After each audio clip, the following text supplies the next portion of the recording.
amal soleh kita yang lahiriah itu tidak bernilai kalau tidak diiringi oleh batin yang juga soleh.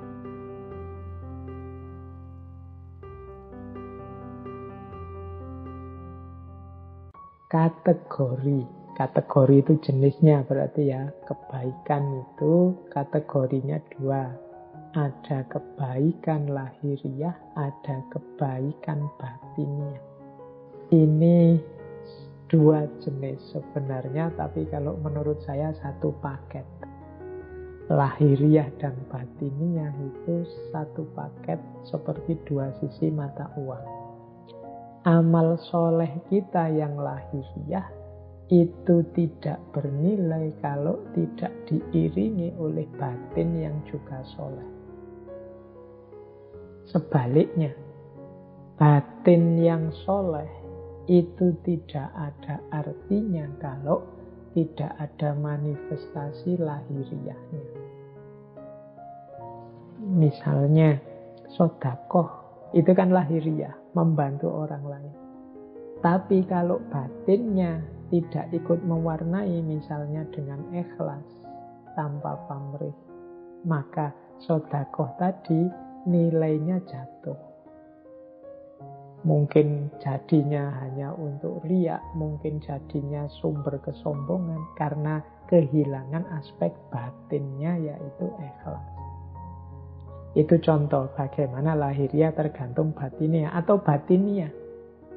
Apa wis batinnya, misalnya Pak, saya itu orang yang dermawan loh Pak, itu batin yang baik kan. Tapi batinmu yang baik yang kamu klaim sebagai dermawan itu tidak ada gunanya kalau tidak ada bukti bahwa kamu suka berbagi dengan orang lain secara lahiriah. Pak, saya itu muslim yang baik loh Pak, sayang dengan saudara. Oh, itu kan kualitas batin. Tapi kualitas batin ini kan nanti pasti kelihatan di level lahiriahnya. Kalau engkau memang penyayang dengan saudaramu, engkau muslim yang baik, yang menjaga ukhuwah misalnya, keluarnya pasti tidak mungkin isinya caci maki, tidak mungkin isinya fitnah, tidak mungkin isinya saling mencari kesalahan. Nah, ini batiniah yang termanifestasikan dalam lahiriah. Makanya saya sebut meskipun dua jenis yang berbeda, amal soleh yang lahiriah dan batiniah, tapi ini seperti dua sisi mata uang yang saling menyempurnakan. Jadi sama ya Pak. Kan sering saya ilustrasikan seperti teman-teman kalau sedang jatuh cinta itu loh. Batinnya cinta. Cuma kan orang akan menganggap omong kosong kalau katanya cinta tapi WA tidak pernah dibalas, katanya cinta tidak pernah apel, katanya cinta yang sana sakit kok tidak jenguk. Itu kan lahiriahnya menentukan juga. Atau sering WA-an, sering apel, sering nganter kemana-mana, neraktir, tapi di batinnya tidak ada cinta sebenarnya. Itu juga kan sia-sia. Nah, jadi lahiriah dan batiniah itu satu paket lengkap dalam konstruksi amal kebaikan. Nanti ini di level muhasabah, untuk kebaikan-kebaikan yang kita lakukan sudah utuh dan sempurna apa belum. Amal-amalku yang lahiriah ini sudah didukung oleh sikap batin yang benar apa belum. Ketika aku mengajar misalnya, mungkin di antara teman-teman ada yang ustadz atau guru atau dosen di kampus, ini batinku isinya apa? Apakah mengajar yang mulia itu ternyata batinku bunyinya adalah ini hanya sekedar mencari uang, ini hanya profesi, ini hanya kewajiban, kalau bisa ya tidak seperti ini. Ini akan menentukan kualitas apakah ngajar kita itu memang benar-benar mulia atau tidak. Ya, jadi itu yang pertama. Jadi amal soleh, mari kita muhasabahi, ini sudah lengkap lahir batinnya apa belum. Yang kedua, ketika kita melakukan amal kebaikan, ada banyak variabelnya. Salah satu variabel kurang, maka berkurang juga kesolehan atau kebaikannya. Di catatan saya ada 1, 2, 3, 4, 5, 6, 7 variabel. Semoga tidak ada yang komentar, wah berarti amal baik itu berat ya Pak. Enggak, ringan. Asal kita mau saja kita sudah bisa sebenarnya. Hanya saja kadang-kadang memang banyak blokernya, banyak yang menghalangi kita ke sana. Jadi yang pertama, amal baik itu ditentukan niatnya. Kemudian yang kedua, kalau niat ini jelas ya, saya tidak perlu menjelaskan. Niatnya jelek ya akan merusak semua amal. Faman kana hijratuhu, kalau di hadis itu kan ila imro'atin yang kikuhab, untuk mungkin niatnya biar dapat pasangan perempuan, atau niatnya dunia yusibuha supaya dapat dunia, dapat banyak harta, atau dapat, dan bukan karena Allah, ya nanti hanya itu yang dia dapat. Jadi niat menentukan hasil. Tapi jangan berhenti di niat yang baik saja. Butuh selanjutnya kaifiyat. Kaifiyat itu caranya. Tidak cukup niat baik, butuh juga cara yang baik. Nah, jadi niatnya membantu, aktivitasnya sedekah, tapi caranya sambil menyakiti. Kalau bahasanya Al-Quran, sodakotin yatba'uha adza. Sedekah yang sambil menyakiti, mungkin sambil menyebut yang disedekoi dasar orang miskin. Kalau tidak karena saya dan seterusnya, itu kaifiyatnya salah, maka rusak kesolehan. Jadi niatnya harus baik, caranya harus baik. Membasmi kemaksiatan oke, menghalangi kemungkaran oke, tapi kaifiyatnya harus baik. Kalau tidak akan lahir amal soleh. Jadi yang kedua kaifiyat kunci. Yang ketiga dan keempat akhlak dan adab. Akhlak itu etika, adab itu etiket. Akhlak itu situasi batin yang bermoral, adab itu manifestasi sopan santun lahiriah. Ini juga jadi kunci. Akhlak dan adab. Jangan lupa juga doa. Doa masuk di situ dalam rangka apa? Amal baik itu sudah bagus. Tapi ketika kita merasa bahwa kuncinya adalah di kekuatan kita, kuncinya adalah keberhasilan amal itu karena kita pinter, kita mampu, kita bisa, maka amal baik akan jadi blunder yang justru menjatuhkan kita, menjauhkan kita dari Allah. Karena di situ muncul bibit kesombongan. Kesombongan itu bisa dieliminasi dengan doa. Dalam arti apa? Kita berdoa semoga Allah memberi daya untuk kita melakukan kebaikan. Semoga Allah membawa hasil yang semakin dekat dengannya, sesuai yang kita inginkan. Semoga Allah meridhoi. Nah, ini menunjukkan bahwa nanti kalau berhasil, Allah lah yang membuahkan keberhasilan itu, bukan karena saya. Maka amal harus selalu diiringi doa. Berdoa berarti sadar bahwa kita ini punya banyak kelemahan dan kekurangan. Tanpa intervensi, tanpa bantuannya Allah, kita bukan apa-apa. Jangan lupa juga amal baik harus istiqomah. Istiqomah itu berarti continue, tidak angin-anginan. Kalau pas lagi sadar, lagi tobat, solehnya luar biasa. Tapi kalau pas lagi kumat, menjengkelkannya luar biasa. Tidak istiqomah. Istiqomah jadi kunci. Dan yang terakhir tawakal. Tawakal itu apapun hasilnya, kembalikan lagi semua kepada Allah. Tidak komplain, tidak marah, tidak kecewa. Apapun yang diterima, kembalikan semua pada Allah, itu namanya tawakal. Oh, jadi amal baik itu ternyata niatnya harus cocok, kaifiatnya sesuai, akhlak dan adabnya dipenuhi. Jangan lupa berdoa, istiqomahlah, dan tawakal. Ini variabel-variabel yang harus kita miliki, kita penuhi. Saat kita menjalani muhasabah, maka ayo kita nilai lagi amal-amal baik kita kurang apa selama ini. Saya selama ini sudah berjuang loh Pak, menjalani ini. Demi jalan Allah, demi kebaikan. Ayo muhasabah, niatnya sudah benar apa belum? Caranya sudah benar apa tidak? Akhlak dan adabnya sudah terpenuhi apa enggak? Merasa bisa sendiri atau butuh pertolongannya Allah? Maka berdoa enggak demi keberhasilanmu? Istiqomah enggak? Atau jangan-jangan kalau pas menguntungkan mungkin ada hasilnya, ada bayarannya mau. Kalau enggak mau, enggak istiqomah. Dan yang terakhir tawakal. Tawakal itu berarti apapun hasilnya tidak kecewa, tidak marah, tidak sedih. Semuanya diserahkan kembali kepada Allah. Nah, terus orientasinya. Kalau ini untuk kita menghitung-hitung tadi ya. Kita ini ada di ikhlas apa enggak. Orientasi tindakan.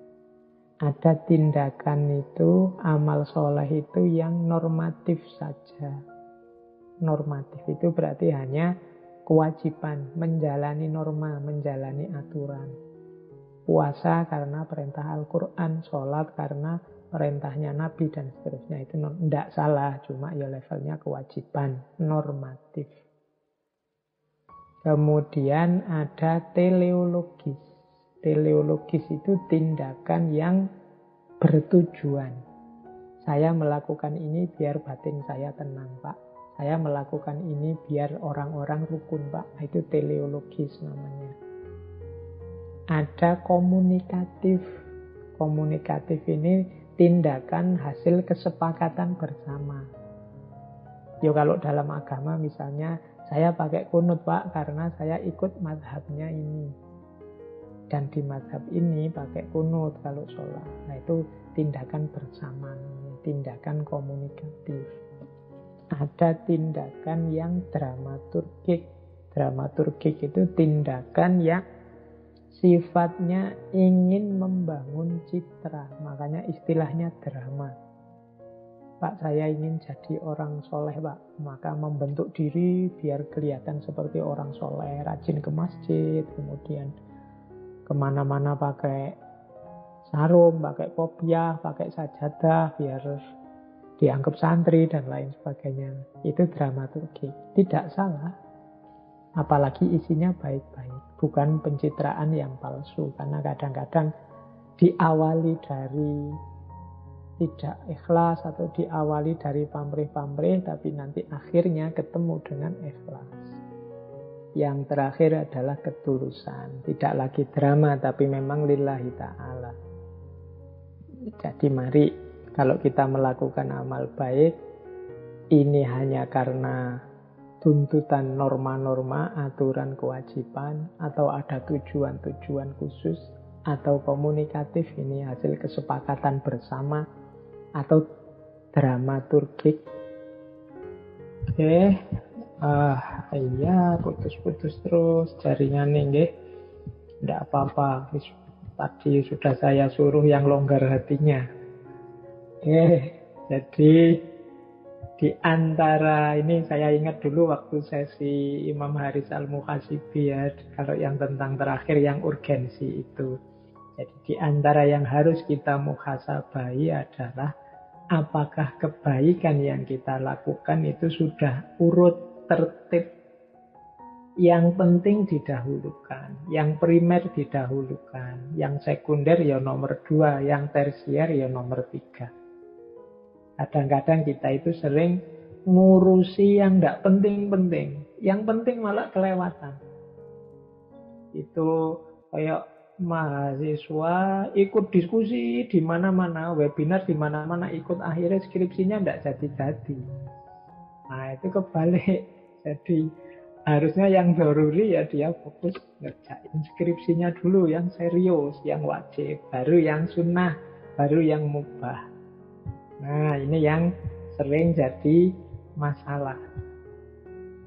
Jadi urutan amal, mana yang didahulukan, mana yang tidak. Kalau dalam bahasanya Al-Quran ada rumus mudah, ku anfusakum wa ahlikum nar.